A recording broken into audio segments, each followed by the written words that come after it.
from my neck, and I could barely make out the fuzzy shape of her lips as they curved up into a smirk, and she rocked back into me victoriously.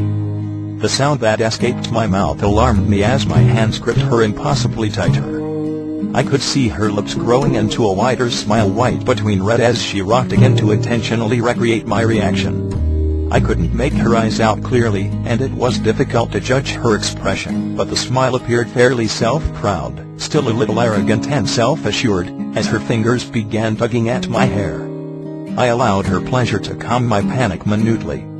She looked so smug, spurring me on, that the functioning part of my conscious wished I possessed the capability to roll my eyes at her. "What do you want? A gold fucking star?" I thought in annoyance at her smugness, and watched as her smile grew impossibly larger. Her lips moved in a fuzzy blur as she spoke low and softly.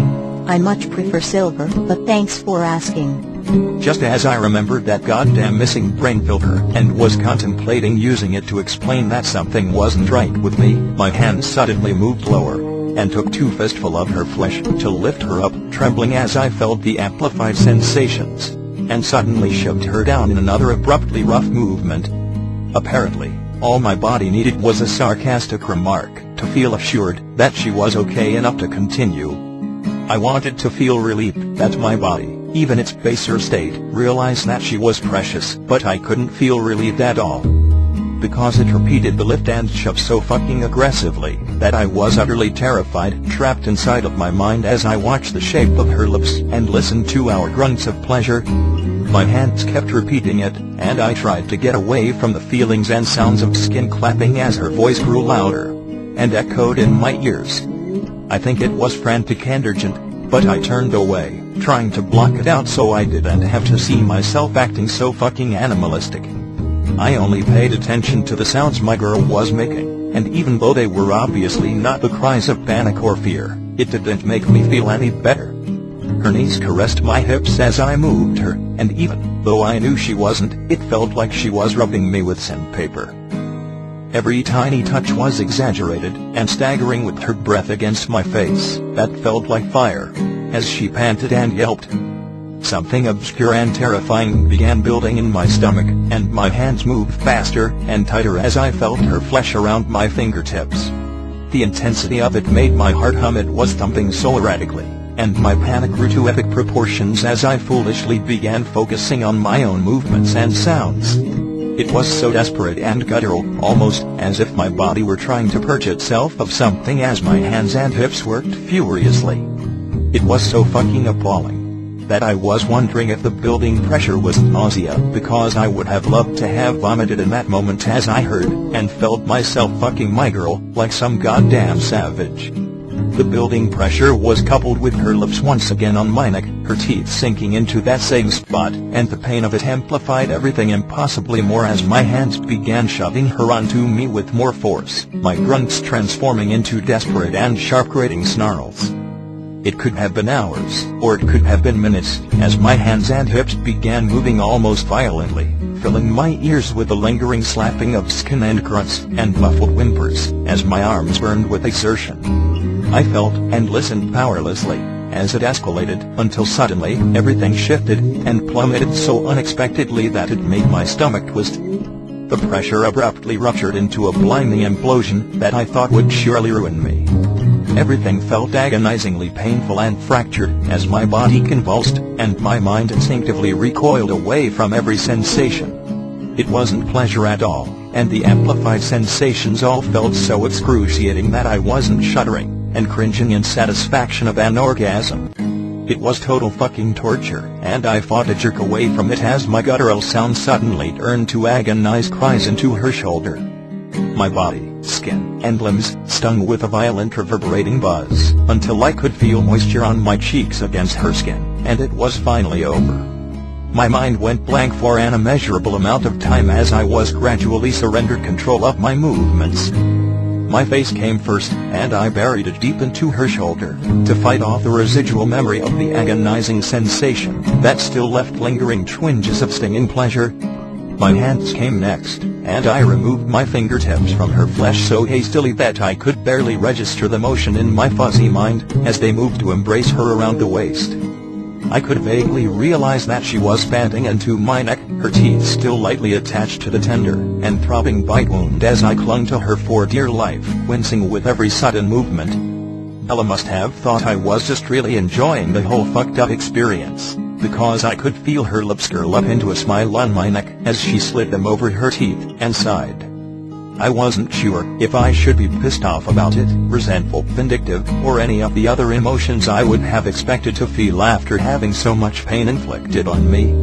I couldn't really feel anything but the lingering buzz of turmoil until my chest began feeling heavy and burdened with something suffocating. Then unexpectedly, a loud and strangled sob suddenly erupted from my throat, making my body heap against her damp skin. I tried to suppress it for as long as possible, holding my breath and squeezing her tightly, before I decided it was just fucking useless. Surrendering for the 5th time that day, I allowed the pressure in my chest to rupture and release at its own fucking will. I had no will today. I used her shoulder to stifle my sobs as my body began rocking unthinkingly to soothe itself. My tears soaked her flesh, and she must have finally realized that something was wrong, because her whole body went rigid and she tried to pull back. I held her firmly in place against me, and I wasn't doing it to keep her there. I was just holding her tight because I was scared shitless that I wasn't grounded enough to my own body anymore. Her breathing grew rapid, and I could feel her hands on either side of my head, trying to pry my face up. What's wrong? She asked in an alarmed and breathless voice as I rocked her in my lap. I just shook my fucking head, because how do you explain something like that? My chest produced the deepest and most pathetically desperate sobs, as if my body needed to rid itself of the remnants of whatever the fucking couldn't purge. Even though it was humiliating, I allowed myself to expel every cry into her shoulder, because pride was so far from being a priority, it was just embarrassing. I could feel Bella's alarm escalating, as she continued her fruitless attempts to pull away and look at my face, but I held her tight, maybe too tight, and I couldn't bring myself to really give a shit. She eventually stilled her attempts with a huff, and resumed caressing my hair, as she rested her cheek on my shoulder. Please, Edward. You're scaring me. She pleaded in a desperate and strangled whisper against my neck, and if I weren't busy sobbing uncontrollably, I would have fucking laughed at her. Now I'm scaring you. She let me rock and cry for many moments until she suddenly lifted her cheek with a gasp. Let me hum you to sleep. She spoke rapidly and assuredly, as if she just knew this would fix me. Her fingers began stroking my hair with more familiar and intentional caresses. Her offer tumbled around in my head as I finally allowed my sobs to diminish with deep and calming breaths of flowers and cookies mingled with sweat. Sleep. It sounded really fucking useless to me for some reason. I turned my face to rest my cheek on her shoulder as I stared blankly out the window, still lightly swaying us back and forth. I used my mostly recovered visual clarity to scan the bare trees outside the window until I finally realized that I wasn't tired. I wasn't energized or refreshed, and my body still felt completely exhausted from the skin on my toes to the tips of my hair, but I wasn't tired. I was just here. Nothing more, and nothing less. There were blackbirds flying and chirping as they perched on the bare branches of the trees by the river, and as I swayed me and my girl lightly on the edge of my bed in the destruction of my room, I let go, and I gave up. I'm not tired, I replied in a grating whisper. That sounded dead even to my own ears, and I had no idea what the fuck was wrong with me, but I felt so detached that it was endlessly relieving. I reasoned, maybe this was what it felt like after someone finally gives up. Just done. I stilled my rocking and removed my arms from her waist, nudging her hips gently to indicate I was ready to let her up. She hesitantly leaned back, finally capable of seeing my face, as her hands ceased their ministrations on my hair. When her confused gaze met mine, her face swiftly transformed into a horrified and appalled expression. I supposed I must have looked pretty shitty, but I just nudged her once more until she had climbed off of my lap, because she looked perfectly okay. I was thankful I didn't have to worry about that, and it was odd how the mortification I should have been feeling towards what just happened never really came. I could feel her wide-eyed gaze on my face as I collected my pants and pulled them on gingerly, still hypersensitive in certain areas. and then I just grabbed my jacket, searching the pockets for my cigarettes, and walked to the balcony doors.